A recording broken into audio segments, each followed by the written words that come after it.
Alors, professeur, la peur, ce sentiment, est-il lié à l'ignorance ou à l'instinct de survie?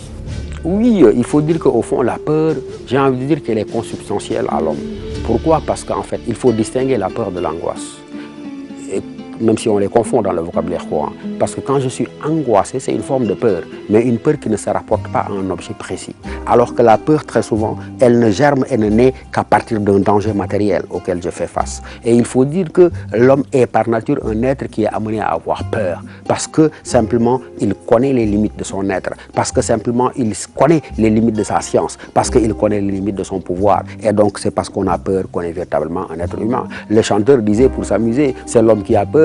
Il n'y a rien, mais il y a toujours quelque chose. Et c'est parce qu'il y a toujours quelque chose que l'homme continuera à avoir peur. Celui qui n'a plus peur de rien, il n'est plus capable de s'indigner, il n'est plus capable de se révolter. Donc vive la peur. C'est une vertu. C'est une vertu, si elle n'est pas paralysante. C'est une vertu, si elle n'est pas simplement quelque chose qui nous inhibe et bloque notre créativité.